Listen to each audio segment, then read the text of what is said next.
Fala pessoal, tudo certo? Bom dia, tudo bem com vocês? Chegou a hora, sempre por volta desse horário tem a atualização de informações do Internacional para todo mundo que me acompanha aqui, tá bom? Vamos nessa então, porque chegou a hora do Top 5. As principais informações do Internacional. Antes é importante que tu te inscreva, nós estamos crescendo um horror com esse canal. Esse canal aqui é a resistência, velho. Esse canal aqui é o canal que todos os colorados estão vindo, estão dando uma grande audiência. Chega de acompanhar a imprensa azul, chega de acompanhar o sistema azul. Colorado acompanha com Colorado. Então é importante que você se inscreva e dê força pro canal. Se tu te inscrever, apertar a notificação, se tu comentar, se tu dar joinha sempre, o próprio YouTube dá força pro canal. Faz isso porque é pra nós, tá legal? Vamos nessa então. O primeiro assunto, Grenal, na decisão da Copa do Brasil, mas Grenal escambau, velho. Mas esquece Grenal, esquece final da Copa do Brasil.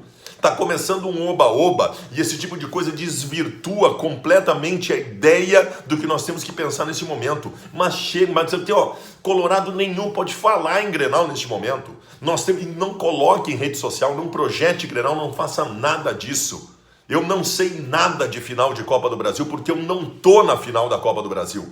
Eu tenho um jogo fundamental contra o Cruzeiro no dia 4 de setembro, em que eu tenho uma vantagem, boa vantagem. Encaminhamento de classificação, como eu vi alguns dizendo, não tem encaminhamento nenhum. Velho, se começa o jogo no Beira-Rio e aos 30 segundos o Cruzeiro faz um gol, acabou vantagem. Acabou vantagem, o Cruzeiro está de técnico novo, está ferido, não tem nada a perder neste momento. Então assim, ó, os caras vêm como franco atirador.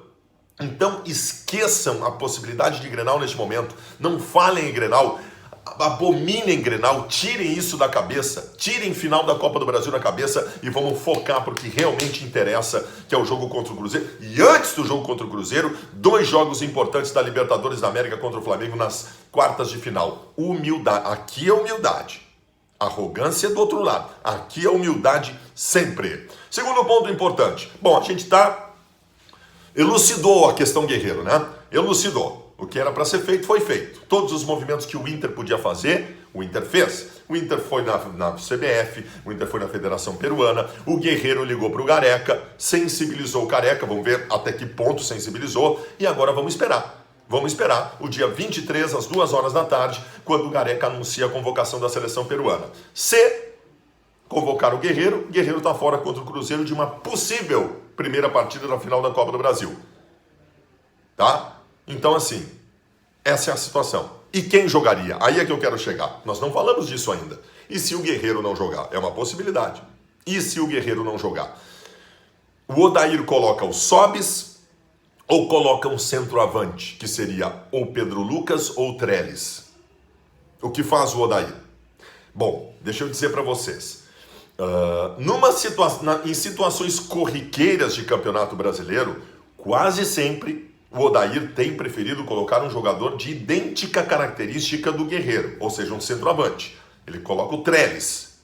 Mas eu acho que nessa situação, envolvendo Copa do Brasil, jogo decisivo, ele até mudaria a característica do ataque do Internacional para não abrir mão de ter um jogador como o Sobis, com toda a experiência que tem, com todo o envolvimento que tem com momentos importantes da história do Inter. Eu acho que aí seria dessa forma. Aí não teria um centroavante específico. Teria o Sobis, não pela característica do Sobis, mas por ser o Sobis, entendeu? Outro ponto importante que eu quero tratar com vocês em relação à titularidade do Internacional. E eu falo especificamente ao Nico Lopes. Se levantou uma dúvida no último jogo no Beira-Rio, quando o Nico Lopes estava à disposição contra o Corinthians e que jogou o Sobis. Eu coloco para vocês o seguinte, foi um experimento. Eu tenho quase convicção disso. Foi um experimento, uma observação que o Odair quis fazer. Não estou dizendo que tenha dado errado, mas o que eu estou dizendo para vocês é que eu tenho convicção que o Nico Lopes segue como titular do Internacional. Que o Nico Lopes vai continuar no time do Internacional e que nos jogos importantes, já contra o Flamengo, no dia 21, nós teremos o Nico Lopes em campo com o D'Alessandro e com o Guerreiro. Eu não acho que exista maior possibilidade nesse momento do Nico Lopes deixar o time. Lembrando, a imprensa está batendo com força, tem quase um cronômetro colocado na porta de cada empresa de comunicação do Rio Grande do Sul. Há quantos jogos o Nico Lopes está sem fazer gol? Bom, Isso menos me interessa. Eu quero saber se ele está jogando bem ou não. E para mim, na maioria destes tais 20 jogos que ele não fez gol, ele jogou bem e foi importante. Então, para mim, Nico Lopes é sim titular. Jogo contra o Fortaleza neste final de semana, no sábado, e eu vou dizer para vocês o seguinte: a tabela de classificação do campeonato... Nós vamos jogar com um time alternativo. A tabela de classificação do Campeonato Brasileiro nos aponta uma condição neste momento que já não é mais cômoda. A gente tinha tirado aquela obrigação de brigar pela primeira colocação neste momento, que nós estamos usando o time alternativo, né? Nós temos outras prioridades. O Campeonato Brasileiro acabou sofrendo pênalti dentro de toda essa loucura de um jogo a cada 3, 4 dias nesse calendário horroroso do futebol brasileiro. Mas a gente tem que ficar na espreita ali de um quarto, quinto colocado, a 5, 6 pontos do líder da competição. Não é a nossa condição de momento. A nossa condição de momento ela não é favorável e não é confortável. Nós caímos na tabela de classificação, nós estamos a uma distância significativa da primeira colocação, então eu acho que o Internacional precisa voltar, mesmo com o time alternativo, precisa se cobrar um pouco mais de conseguir resultados para voltar a uma situação melhor na tabela. Então, tem que vencer o Fortaleza, neste final de semana.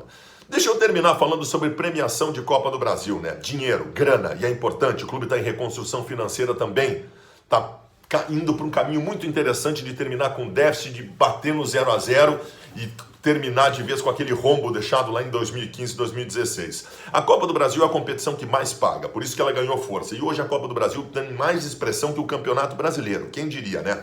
E também porque é mata-mata, e mata-mata é sempre melhor que pontos corridos, e também pela premiação. O Internacional já ganhou 12 milhões de reais, passando das fases que passou na Copa do Brasil, oitavas e quartas de final.